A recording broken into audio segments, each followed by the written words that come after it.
Howdy folks, my name's Casey and today we're going to go over the boat that I'm going to use on the Everglades Challenge. Set up like this, it's a very stable, very capable rig to do the 300 miles from Fort Desoto all the way down to Key Largo.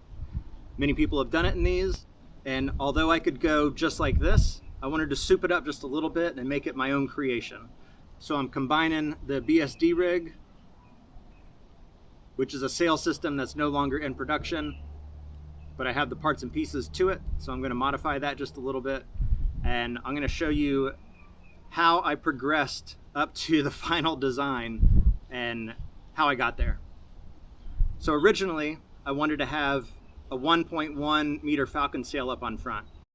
So at the time I thought that having anything over 1 square meter put you into a class 3, and this right here is the WaterTribe rules for all your different classes, class 1, 2, 3, 4, and 5. And Mike had told me that class 1, after I told him I was trying to get into class 3 with the 1.1, he said that I still, because each person's allowed 12 square feet per paddler, that still puts me into class 1. So I was going to have to change things up a little bit. And I had done class 1 last year. This is me on inspection day, getting my boat all ready for the Everglades Challenge 2025. There's me paddling along. You can see how cluttered my deck is. Man, I had so much stuff on there, and how low to the water I sat. I think my butt's actually under the water line. And then the reason why I wanted class 3 is because I had done class 1, and then this is me coming into the finish with my class 5. And the rig here is so messed up. Let me turn the volume down.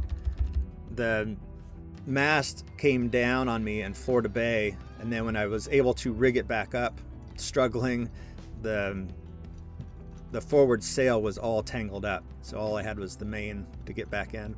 And then my paddle, I just have half of a kayak paddle, the other half was missing. Fell off in the water somewhere. But yeah, so I had done class 5, I had done class 1, so I wanted class 3. And class 3 has outriggers allowed, leeboards allowed. Like, I could really do the boat however I wanted and at my discretion, as long as I, stay within class 3. Class 4, monohulls, and class 5. So going back to the class 3, let me show you the timeline of events that happened as my boat went from a canoe with a 1.1 meter sail all the way up to its full rig. So at the 1.1, the boat sails pretty nice, but I wanted to have just a little bit more. And if I wanted a little bit more, why not go crazy and go a lot more? So I got the 1.4 meter from Falcon sail. Now we're talking. That's a whole lot of sail up in the front. But I do know from talking to Peter, a guy that was in the previous video, that the 1.4 can make the boat feel a little bit tippy. He was in a loon, not a Dreamcatcher, which was a little bit different boat. But I didn't want that heeling motion to overpower me. So to prevent that, I needed outriggers that I'm going to borrow from the BSD rig. And the outriggers are going to give me nice stability control in the back. And they're going to go right here. So now that I have the stability control in the back, that sail is not going to be an issue at all. And it almost felt too small. And I thought, well, man, that sail's too small now for how sturdy this rig is. I need another sail. So now that I have 2 sails, I have my outriggers, this boat's fast and sturdy, but now I need to be able to point into the wind better. So I need a leeboard off the side of it. So I added the leeboard off the starboard side. Now with all of this rigged, my little tiny rudder back here isn't enough to steer it. So I needed to add the bigger rudder to it. Oh, can you see that? All right, so now I have the big rudder. So now that I have this boat set up like this, I do want to go over how each component came to be, because each thing had to be, although it existed kind of, I had to modify it and adapt it to this boat for its purpose. So I'm going to go over these for you. Starting in the front, the Falcon sail is such a good design. I didn't have to do anything to modify it from the 1.1 to the 1.4. It comes as a kit. You just slide the extra extension rod on the boom and there you go. It's easy. Bacon's logo that was up here, the Punisher logo, I removed that and put on the Slow Motion logo. But coming around to the starboard side, we're going to look at the Leeboard. And the Leeboard setup, normally it runs off the BSD rig, which mounts through this post right here, and it takes up a ton of space. You lose your storage down below, and I didn't want that. And since this cross tube is already here, it's for making 2 Kruger's catamaran, so the cat tube. So I used the cat tube and used the handle from a shovel that I cut. It's a brand new shovel, so good solid wood. And then I used the mounts from the BSD rig on the side of the boat here. I just had to modify those slightly, mount those on, and then put this on. Then you can see behind this, you see this little metal ring right here? I had to make a sheet metal shim just to make the Leeboard sit tighter. Just the wooden dowel is a little smaller diameter than the cat tube. And then to raise and lower this is in the shadow, but I drilled through the Leeboard an oversized hole, filled it with epoxy, and then drilled a smaller hole for the Dyneema cord to go through and tied a knot onto that. And then that runs to this string, which is my adjustment for it. And it just sets in this cleat. So I can have it up and then change positions off of this lanyard. Moving back to the rear mast and setup back here. This took me the longest to figure out where I wanted to put the mast. Oh, and what's in here is a temporary setup just for this video. The actual hardware that's going to be used is coming tomorrow, but I need to get this video posted. But I really wanted it to mount somewhere around here onto this hatch cover. But if I mount it to the hatch cover, then that takes away the whole rear hatch and its functionality. And I thought of different ways to have the mast come down or have the hatch close and then the mast drop through it into a center post, but that center post takes up space. I just couldn't find a way that made me happy. So by moving it forward to right behind the seat, this gave me access to still have the full rear hatch usable, and then I just took up a little bit of space behind the seat here. So you can see I ran PVC down to a T, and then there's more PVC branching off. I used a heat gun to flex those up and then fiberglassed it all in. And I didn't like the fiberglass look, so I put a little bit of gel coat on there, but I don't know. Aesthetically, it's not very pleasing, but functionally it is mounted very firmly to the boat. And the mast step, the mast post, all of this is very secure. And then what's in here right now is just a piece of fiberglass, and it's going to be replaced with a larger diameter, about the diameter of this tube, fiberglass anchor post. So I bought this anchor post off of Amazon, and this will become the rear mast. And once that's in there, I'll have this up just a little bit higher, mounted to the bottom of the sail there. So, but it'll be nice. Coming back again to the rear Akas and Amas. Normally these are forward off the BSD rig, which mounts just forward of the Leeboard right here. The reason that I wanted the Akas and Amas behind me instead of in front of me is just personal preference. I did use AI to tell me the pros and cons of having the Amas and Akas forward of the center of the boat versus rear center of the boat. And having them forward is safer. You're less likely to pitch pull, which this is a slow boat, so pitch pulling is not a major concern. And you also lose some stability. What you do gain is that the boat will track a lot better. Really, I'm going 300 miles south, so I want to be able to go straight.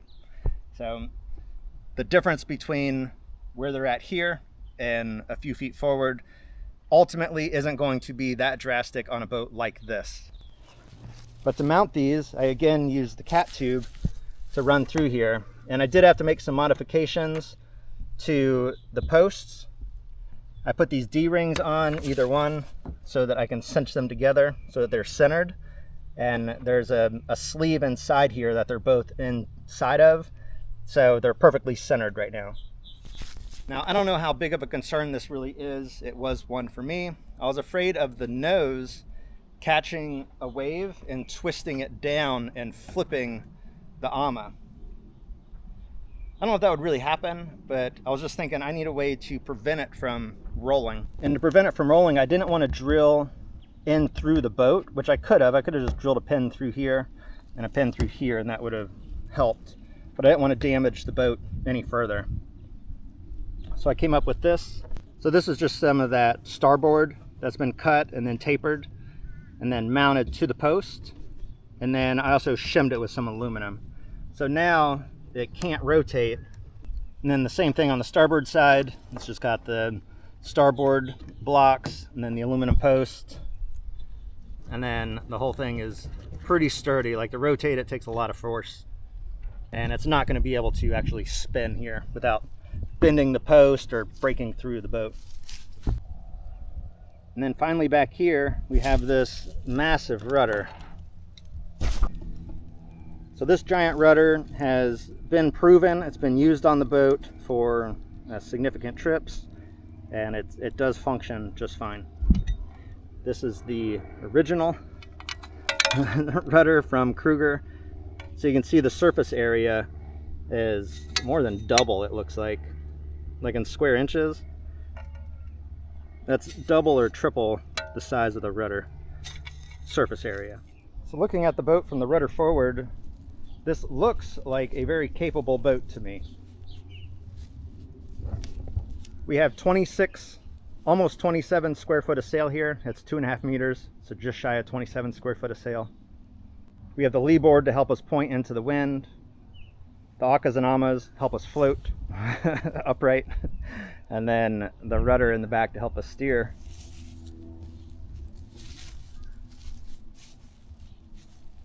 So I'm pretty happy with this design. I haven't actually had a chance to put this in the water and do a water trial on it yet. That's coming in the next couple of days. I do want to get the rear mast out of this temporary state and have it set up what I'm going to use for the Everglades Challenge. But I'm hoping to have this boat on the water doing sea trials Sunday or Monday. So if you're watching this today, Sunday, then hopefully I'm out on the water trying it out. And if not, it'll be tomorrow on Monday. So I put a lot of work into this boat, getting it set up just the way that I want. Hopefully I have it done in a manner that's actually going to sail well. And hopefully the winds are in my favor. But even if the winds are not in my favor and I have to drop sail or even pull the amas and akas inside and even pull the leeboard inside the boat, I can store everything here in this back hatch with my gear, and the weight is minimal and the volume is minimal. So in a worst case scenario, no wind, I have to paddle, no big deal. Strip the boat down, paddle it as a class 1 boat for the Everglades Challenge, and just do the course as a class 1. And if the winds pick up, put it all back together. It seriously takes me maybe, I don't know. Actually, I'm gonna strip this boat down and time it in reverse how long it takes to tear this down. Okay, it is 2:45 exactly. So let's say I pull up onto a beach at 2:45. And I wanna take this boat from this configuration. I'm gonna leave the rudder, the large rudder on, but put everything in the back of this boat and just see how long that takes.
This sail doesn't break down, this rod that I have. The one that's being replaced does break down into 4-foot sections, so it will fit back here. So I'm just going to see if this fits, but I doubt it.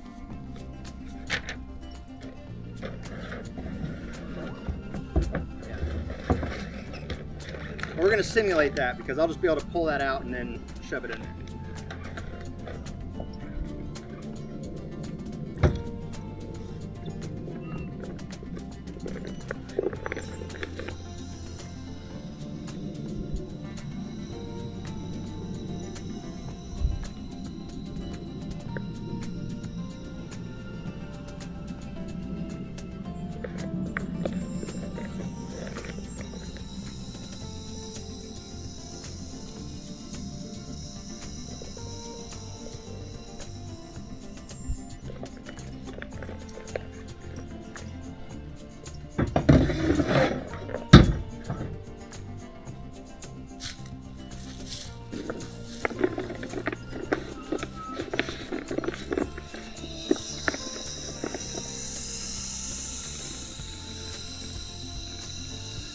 And with deflating these, I can even use my air mattress, my deflator, to suck these down all the way.